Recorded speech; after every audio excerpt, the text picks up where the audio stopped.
大家好，我是 J， 今天要来分享我的台北租屋处。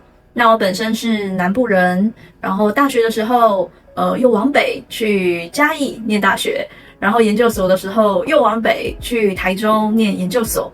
那在2018年毕业之后，就到台北来工作，然后直到现在。那我总共搬了一次家，一开始呢，我是住在古亭，那时候跟朋友一起合租，一个月18000。后来换了工作，我搬来大同区，那这边是一个月，大家可以猜猜看。那我们就开始吧。房间一进来的左边就会看到厨房，其实也不是厨房，就是一个琉璃台而已。这个冰箱是厨房附的冰箱，它很小，然后上面就贴了一些我出国或是国内旅游收集的一些磁铁。现在冰箱应该蛮空的，运动也蛮空的，没有什么东西。刚清完冰箱。好，这个是一个烤箱，从古亭带过来的，很常用它，烤箱真的很方便。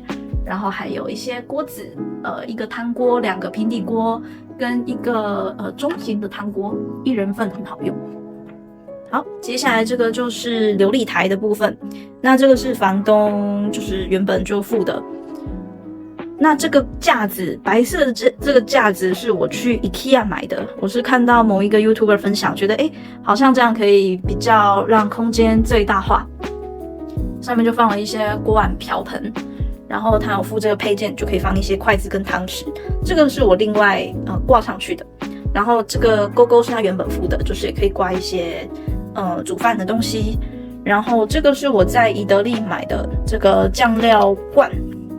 就放了一些我平常煮饭会用的辛香料，然后还有盐巴，然后跟鲜味炒手，这个快用完了，然后跟芝麻，然后这个黑金炉是我来这里的时候买的，因为它其实就是只是一个琉璃台，所以它原本并没有煮饭的功能，所以是我另外插电，就是放了这个放了这个黑金炉在这里，然后这里有一个橡皮筋，把它贴在这个冰箱上面。然后这个是一个砧板，那因为其实如果是拿掉的话，它台面的空间非常的小，等于是没有地方可以备料，所以就只能放一个这个放在这里，就虽然不是很好看，但没有办法。然后这个是我收集的擦手纸，就是我有一个很奇怪的习惯，就是在外面或是在公司洗完手，然后用擦手纸擦完之后，我会把它折起来，因为其实那时候手蛮干净的吧，所以我就会放在办公室的桌上，然后让它干，然后再带回来，就是做一些清洁的工作啊。然后这是我平常买菜会用的折叠推车，超方便。然后这个也是日需百倍的层架，跟我那个跟这个是同一个品牌。好，这个呢就超级坚固的，地震应该是不会倒，因为它的面积比较大，比较没有那么窄长，然后下面也是放蛮重的东西，所以不太容易倒下来。然后这个是我用了大概从大学用到现在的电锅，所以应该超过10几年了吧。对，房东付的电池，然后上面摆了一些这是我外甥女外甥子做的陶瓷作品，这个不是做的，这个是我爸爸的茶杯。然后我平常在看棒球，这可以拿来充当按摩球，所以就放在这边。原本种的盆栽死了，就剩下这个啊。然后这边也是原本的盆栽死了，这个也是外甥女外甥子的作品，这是我爸写的书法。好。然后刚刚这边有电锅，这个是我前个月买的电磁炉，伊莱克斯的，很满意，用到现在觉得还不错。它是微波烧烤炉，然后颜色很漂亮。这里我是有做了一些改造，原本这边是放一个白色的折叠推车，我会再放图片给大家看一下。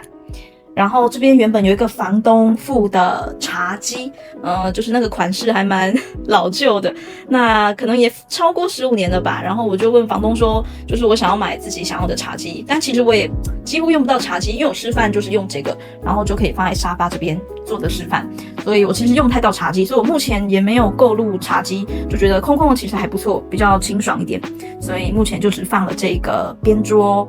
然后这边做的改造，目前我觉得还蛮满意的，因为原本呢真的看起来比较凌乱一点。那之后呢，我这里的主视觉应该也会不太一样。如果升降桌进来之后，应该会变得更清爽吧，到时候再分享给大家看。那里是厕所，那我平常洗完澡就可以直接走出来，然后在这里吹头发跟擦保养品。好，可以带大家往前看，好，跟我的高度差不多的镜子，我就可以在这边吹头发，还有擦保养品。上面这个就是一个 Day Neat 的层架，我觉得很好用，但是要注意，就是去年4ED 这个时候它倒下来了，也许如果你要靠墙壁放的话，应该要固定一下比较安全，因为它可能比较窄长吧，所以可能站得不是很稳。但它有很多的配件，像是你就可以加购这种晒衣杆，就是它可以卡在这个上面，然后就可以晒一些衣服在旁边。我这边晒了我刚洗完的袜子。好，大家可以看后面有一个很奇怪的空间，那个是一个不是阳台的阳台，它里面放了热水器，就我也不会特别出去。好，所以就把这个柜子放在这里。好，然后这里呢就放了我的洗衣篮，因为这高度还蛮高，它这个高度都是可以调整的。我觉得这种层架对于租屋族来讲真的非常的方便。往右边看呢，可以看到我平常工作的地方，这是一个房东付的书桌。那我这阵子呢就会把它换掉了，所以我到时候再分享换掉的样子。我会换成一个升降桌。那这个也是我后来新增的，这个是联福的缝隙柜，就是因为升降桌它其实没有抽屉了吧，所以我就把所有抽屉的东西呢，就是移到这个缝隙柜里面。那之后升降桌呢就会摆在这里。那因为升降桌其实还蛮长的，所以到时候这个书柜还会再往右边移一点点。这个是我自己组的书柜，那真的是一分钱一分货。这书柜大概1200多而已。那因为可能这边起床的时候会晒到太阳，所以就是很容易就会有点脱皮的感觉。然后加上我把水放在这里，有时候水不小心泼下来，那它这边就会开始这个叫什么掉木屑吗？就品质没有那么好吧。所以大家选购家具的时候还要留意一下这些小细节。好，这边放了我的收音机，在防灾包里面有介绍过的。好，那这个是颂钵，因为我本身有在教瑜伽，但我其实没有真的把它带出去过，因为真的很重，就是在家里自己用。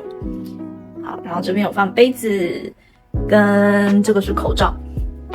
好，然后就是一些杂物。那右边呢有点乱，好，就是放一些书啊，这个是药品跟营养食品，那一样是书。我已经断舍离很多，原本书真的更多。原本中间也是书，后来真的是下定决心要好好整理房间，所以就把一部分的东西都断开了。好，那可以看到我在这边平常在这边烧水，就烧完水之后呢，就可以直接把水倒进来这里。然后下面这个是一个大型的电源，我会贴在这个上面，它叫做EcoFlow 的电源，这是为了防灾准备的。右边就是小提琴，我很久没有练习了，小时候学的，但大学有参加社团，但后来就有点荒废了。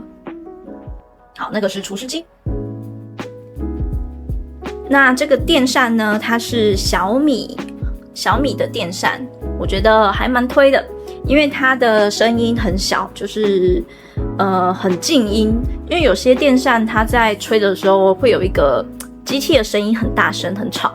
那这个电风扇呢，它还可以下载 App， 这个风速就可以无段式的调整。但其实后来我也都不太用 App， 就是直接按这个按钮还是最快的。那这个除湿机呢，是前几个月刚买的。我搬来台北那么多年，才发现除湿机是这么重要的东西。那这个品牌叫 Only， 那它是我里面找到所有最小台，然后大概好像 5.5 公升吧，大部分都是6公升起跳。那体积呢都蛮大的，所以它是我找到 CP 值，就是价格啊体积最 OK 的。好，然后这是一个床头柜，它是 IKEA 的自己组的，然后下面有一个之前跟购维根团购的那个眼罩，火星眼罩，我觉得还蛮舒服的。可是我原本以为它可以按摩到太阳穴，但后来好像没有办法，它就是按眼窝周围而已，但还是有舒压效果，觉得还不错。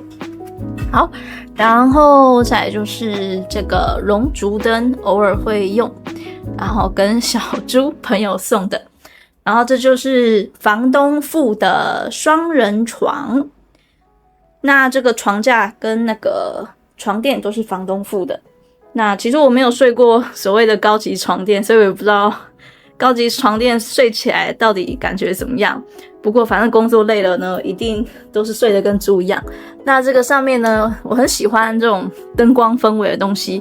晚上呢，如果这样关灯，然后有这个爱心的话，那个氛围还不错。好，然后这样看过去就是那个门口，然后就是房东付的左边这个房东付的衣柜，然后这边是我买的那个联府的抽屉柜，最近刚换的，我觉得还不错，就是它还蛮深的，可以收纳很多的衣服。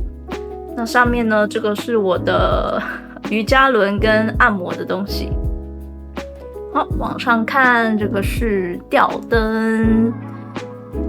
好，这样看过去，厕所的位置，等一下带大家进去看一下厕所。好，接着我们进来厕所的部分。那我觉得厕所最好的呢，就是因为它有一个大窗户。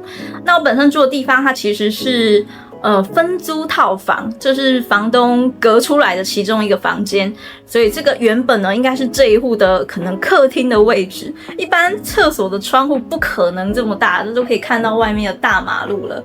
然后这个是镜子，这个厕所很小啦，就是也没有干湿分离。好，马桶，然后我就挂了这个卫生纸和酒精，然后跟拖地板的东西。我的东西尽量都是不落地的，比较不会容易堆积脏脏的东西，比较不容易发霉。好，然后这个是那个是我放袜子的地方，要洗的。好，然后上面是一些清洁用品。种了这个这个叫窗孔龟背玉，不会长大。对，然后这是我的一些牙刷，还有一些清洁用品。然后最近我在试这个泰森力的液态皂，它有超级多的口味，就是每一罐都是1公升。那我特别买这种小罐的来尝试。它这个呢可以洗脸、洗头，然后洗身体，反正就是全身都可以用，就是一罐多用，非常好，很省空间。然后我也是都会把这个东西挂起来，不喜欢东西落地。好，然后这是莲蓬头跟挂了2个，一个洗脸的，一个是浴巾擦身体的。以上就是我台北租屋处的简单分享。那做个总结，我最喜欢这个物件总共有5个原因。第一呢是它的 location， 它的地点很好，附近有菜市场，然后有捷运站，也有诊所，然后也有便利商店，然后反正就是一个车水马龙的地方，各项机能都很 OK。那第二点呢，它有管理员，可以代收包裹，然后垃圾也集中处理。这个对于需要上下班的人来说呢，是一个非常重要的功能。第3点是它的通风非常好，大家可以看到我的房间有2个开窗，然后厕所它也有开窗，所以不会像有些没有开窗的房间感觉很压迫。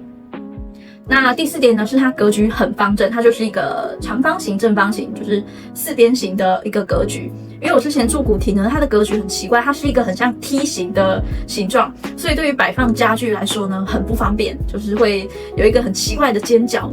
但没办法，那时候就是对房子的格局也不是那么的熟悉，但后来听说那个对风水并不太好，所以大家以后在租房子或买房子的时候也要留意格局的部分。